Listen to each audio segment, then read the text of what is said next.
आप ही बताइए साथियों। जब आप लोग भूखे हो, जब आप लोगों पे अत्याचार हो रहा है, तो आपका ध्यान भटकाने के लिए क्या करता है ये सरकार?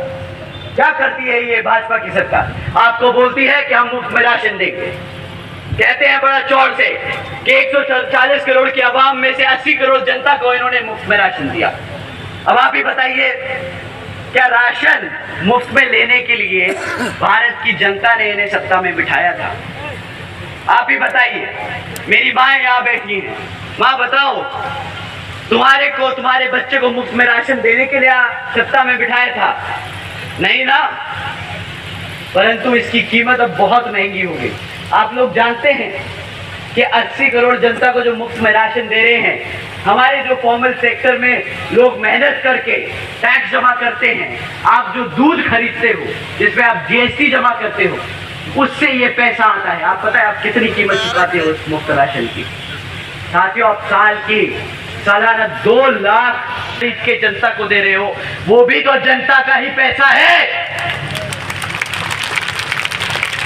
साथियों, ये लोग ब्लैकमेल करना बहुत अच्छे से जानते हैं, ये लोग ब्लैकमेल करना बहुत अच्छे से जानते हैं। परंतु साथियों, उन्होंने चूना भी लगाया इसी तौर, आपको वो दिखाया 80 करोड़ जनता को मुफ्त में राशन, आपको इमोशनली ब्लैकमेल किया कि ये लीजिए राशन लीजिए मुफ्त में और मोदी जी को वोट दीजिए। परंतु साथियों, आप जानते हो आपके युवा, आपके बच्चे क्या कीमत चुका रहे हैं इसकी?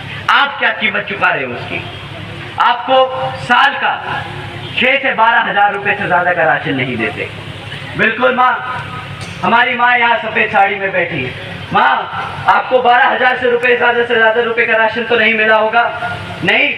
परंतु अगर आपके घर में एक बच्चा कमाता, साल का 2.5 से 3 लाख रुपया कमाता, आपको 12,000 रुपए का राशन थमाकर आपके बच्चे से 3 लाख रुपए छीनने का काम किया है इस सरकार ने। 3 लाख रुपए छीनने का काम किया है। साथियों, ये लोग बहुत समझदार हैं, ये ऐसा चूना लगाते हैं पता ही नहीं चलता। परंतु हमारा आज पढ़ा लिखा युवा है, पढ़ा लिखा युवा है, समझता है कि ये मुफ्त के राशन के देने के चक्कर में हमें कितना बड़ा धोखा, हमारे साथ कितना बड़ा धोखा किया जा रहा है। परंतु छोड़िए, एक बारी को ये भी माफ है, माफ वो नहीं होगा जो ये कर्जा हमसे बिना पूछे हमारे बच्चों पे लाद देते हैं। साथियों, जब 2014 में ये लोग सत्ता में आए थे तो भारत सरकार पर 58,60,000 करोड़ का कर्जा था।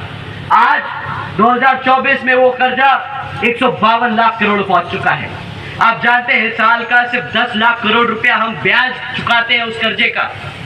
आप जानते हैं भारत में जो बच्चा पैदा होता है, आज हर एक बच्चा 3.5 लाख के कर्जे के साथ पैदा होता है। इन लोगों ने हमारे बच्चों को, आने वाले बच्चों को भी इन्होंने कर्जे में डुबा दिया। ऐसी सरकार को क्या हक है सत्ता में बैठने का? बताइए साथियों। कोई बात नहीं, अगर आप ये लोग मानते हैं कि इनको सत्ता में बैठने का हक नहीं, तो अब और बर्दाश्त मत कीजिएगा। अब वोट डालकर यहाँ पर बहुजन समाज पार्टी को मजबूत कर बहन जी को प्रधानमंत्री बनाइएगा। आप लोगों से ये मेरी पुरजोर अपील है। साथियों, मैंने भाजपा पे बहुत समय खर्च दिया, अब और खर्चूंगा तो उम्र घट जाएगी और आपका भी कीमती समय खराब हो जाएगा। मैं चाहता हूं कि आप लोगों को और भी विपक्षियों से सावधान कर दूं। साथियों, समाजवादी पार्टी भी आप लोगों के बीच में आकर आपसे वोट मांगने का काम करेगी। परंतु साथियों, उसके लिए हकों के लिए लड़ा कि नहीं लड़ा आप बखूबी जानते हैं। साथियों, जो पार्टी अपने समाज के लिए नहीं लड़ सकती, क्या उस पार्टी को सत्ता में रहने का हक है? क्या उसको आपके वोट का हक है? नहीं ना। तो अगली बारी जब साइकिल पे बैठ के आए तो वो साइकिल का पहिया घुमाकर देश जिस ओर से आए थे उसी ओर में वापस भेज देना। और तुम्हारा घर नहीं, ये भारतीयों का घर है, ये बहुजन समाज का घर है, यहाँ पे तुम्हारी जरूरत नहीं।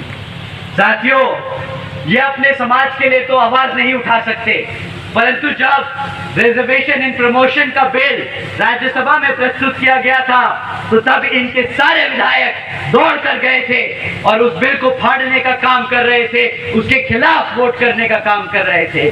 साथियों, इन्होंने आपसे आपका वोट लिया और आप ही के खिलाफ जाकर संसद में आपके खिलाफ काम करने का काम किया। साथियों, परंतु कोई पार्टी किसी समाज की रिप्रेजेंटेशन नहीं होती। आप समाजवादी पार्टी के परिवार को छोड़कर कोई भी एक आज इस बारी टिकट का जिस तरीके से उन्होंने टिकट पाता है, आप बता दीजिए कि समाजवादी पार्टी अखिलेश यादव जी के पास घर के अलावा किसी एक यादव को इन्होंने वोट दिया हो, इन्होंने अपने समाज से किसी को भी वोट दिया, सीट दी हो, टिकट दी हो जो वो लड़के पार्लियामेंट में जाने का काम कर सके। साथियों, अगर आप इनका टिकट सिलेक्शन देखेंगे तो आपको पता चल जाएगा कि जो समाजवादी पार्टी है, आप बता दीजिए आपको मंच पे दिख रहे हैं वो काबिल लोग कि नहीं दिख रहे, आप बता दीजिए साथियों। दिख रहे हैं ना? यादव समाज से भी दिख रहे हैं ना लोग? देखिए, अगर अखिलेश यादव जी समझते हैं कि वो यादव समाज पर राज करते हैं, उनकी जागीर नहीं है।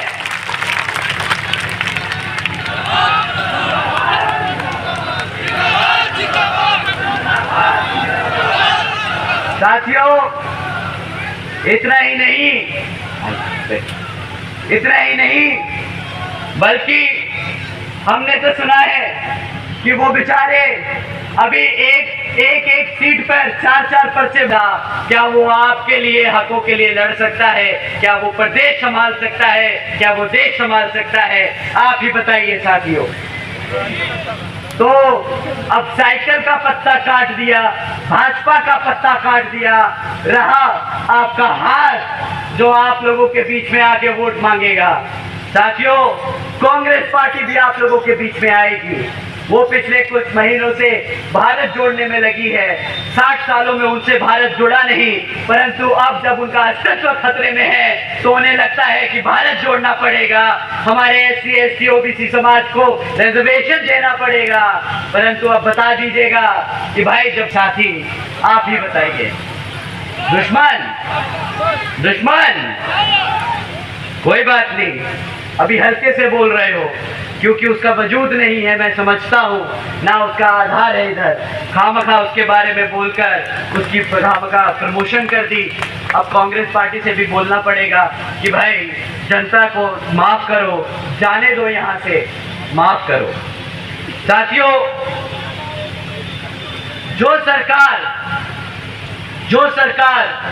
जो पार्टियां पिछले 10 सालों से आपके बच्चियों को पैदा होने पर 1-1 लाख रुपए देने का काम किया था, साथियों, बहन जी ने महामाया गरीब बालिका आशीर्वाद योजना चलाई थी। साथियों, पहली बार देश में एक गरीब के एक लखपति बेटी पैदा हुई थी। बहन जी ने वो काम करके दिखाया। साथियों, इसी क्रम में आदरणीय बहन जी ने सावित्रीबाई बालिका आशीर्वाद योजना भी चलाई थी, क्योंकि बहन जी मानती हैं कि शिक्षा उतनी ही महत्वपूर्ण है जितना खान पान है। साथियों, बहन जी ने सभी बच्चियों को पूरे प्रदेश में 12वीं तक की शिक्षा मुफ्त में प्राप्त कराने के लिए अपना जनता के लिए 650 करोड़ से ज्यादा की राशि खर्च की थी। साथियों, इतना ही नहीं बल्कि बहन जी ने हमारे सभी SC ST OBC व आदिवासी समाज के परिवारों को खुद का घर देने का काम किया था महामाया आवास योजना के तहत। आपको जानकर हैरानी होगी साथियों, 3.5 लाख से ज्यादा परिवारों को यहाँ पर अपना खुद का घर मिला। इतना ही नहीं बल्कि बहन जी ने सरकारी और पॉलिटेक्निक एवं इंडस्ट्रियल इंस्टीट्यूट में पिछड़े वर्गों के छात्रों के लिए 27% आरक्षण की व्यवस्था तय की थी। इतना ही नहीं, हमारे सभी पिछड़े समाज के साथियों के लिए सरकारी स्कूल्स, कॉलेजेस में, हॉस्टल्स में भी 27% आरक्षण की व्यवस्था तय की थी। साथियों, इसके अलावा क्रीमी लेयर की वार्षिक आय को भी 3 लाख से बढ़ाकर 5 लाख रुपए करने का काम किया था। साथियों, यही नहीं, बहन जी ने अपनी सरकार के दौरान 90,000 से ज्यादा अधिक सरकारी शिक्षकों को सरकारी स्कूल में नौकरी दी, 1 लाख से अधिक सफाई कर्मचारियों को रोजगार दिया, 2 लाख से अधिक पुलिस फोर्स में भर्ती करी और 6 लाख से अधिक हमारे सभी अपर कास्ट समाज के गरीब भाइयों और बहनों को सरकारी नौकरी देने का काम किया। साथियों, ये बहन जी का गवर्नेंस मॉडल है, जो शिक्षा पे, जो रोजगार पे, जो सुरक्षा, लॉ एंड ऑर्डर पे और जो सर समाज में से गरीब लोगों को अपने पैरों पर खड़ा करने के लिए, मदद करने के लिए काम करता है। ये है बहन जी मॉडल ऑफ गवर्नेंस। तो साथियों, एक मुद्दा है जो मुझसे छूट गया। साथियों, बहन जी के दौरान, बहन जी के शासनकाल के दौरान आप जानते हैं ना कि गन्ना खरीदी के दाम दुगने कर दिए गए थे। यहाँ पे जितने भी हमारे किसान भाई बहन हैं वो जानते हैं कि उनके लिए जो तरक्की के साल थे वो 7 से 12 के साल थे। परंतु साथियों, पिछले 1 साल में हमारे 400 से ज्यादा किसान भाइयों ने आत्महत्या, खुदकुशी कर ली, क्योंकि वो अपना कर्जा नहीं चुका सके, क्योंकि वो अपने खेतों में इतनी फसल ना कर पाए कि वो अपना कर्जा चुकाते। साथियों, किसान भाई से गुजर रहा है। चला साथियों, जितने भी हमारे बहुजन समाज के लोग हैं, आप लोगों से दरख्वास्त करूंगा, अपने सभी किसान भाई और बहनों को समझाइएगा कि अगर तुम्हें दोबारा से तरक्की करनी है तो आने वाले लोकसभा चुनाव में हाथी के सामने वाला बटन दबाकर यहाँ पर बहन जी को जिताने का काम करें। और इससे पहले मैं अपने सभी प्रत्याशियों के लिए आप लोगों से वोट की अपील करूं, मैं एक बार हमारे यहाँ सभी कार्यकर्ताओं से, हमारे सभी पदाधिकारियों से दरखास्त करूंगा कि साथियों, ये समय आपस में झगड़ने का नहीं है। अगर आपस में कोई मनमुटाव है भी, अगर कोई गलतफहमी है भी, अगर कोई नाराजगी है, परिवार में झगड़े होते रहते हैं, उससे नाराज होकर, रूठ कर घर छोड़ के नहीं जाते, घर में ही वो झगड़े सुलटाए जाते हैं। तो मैं अपने सभी साथियों, सभी कार्यकर्ताओं, सभी पदाधिकारियों से दरख्वास्त करूंगा कि आपस में लड़ाई झगड़ा ना करें और इस समय बहन जी को जिताने का काम करें, समाज को जोड़ने का काम करें और यहाँ पर हमारे प्रत्याशियों को लोकसभा में भेजने का काम करें।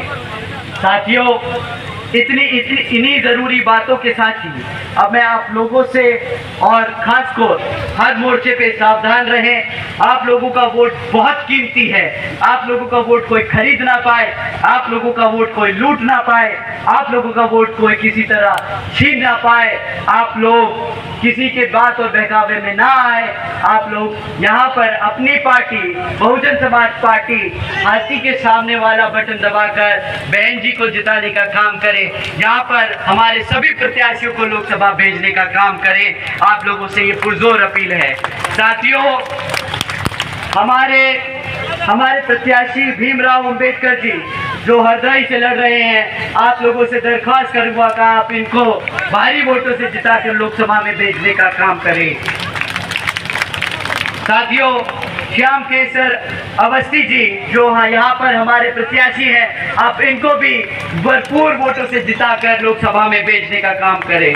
साथियों, महेंद्र सिंह यादव जी जो हमारे यहाँ सीतापुर से लड़ रहे हैं, आप उनको भी भरपूर वोट से जिताकर यहाँ पर पार्लियामेंट में भेजने का काम करें। हमारे BR अहिरवार जी, आप उनको भी भारी वोटों से जिताकर पार्लियामेंट में भेजने का काम करें। साथ ही साथ हमारे अंशे कार प्रधान जी, आप उनको भी भारी वोटों से जिताकर पार्लियामेंट में भेजने का काम करें। आप लोगों से पुरजोर अपील है, आप लोग हमारे सभी प्रत्याशी बनकर बहन जी आप लोगों के हकों के लिए दिन रात मेहनत करें और आप लोगों को आपके पैरों पर खड़ा होकर सके। आप लोगों से यही अपील करते हुए एक बार दोबारा आप लोगों का धन्यवाद करता हूं कि आप इतनी देर तक हमें सुनते रहे, आपने इतनी गर्मी में अपना कीमती समय निकाला। आप लोगों को दिल से धन्यवाद। जय भीम।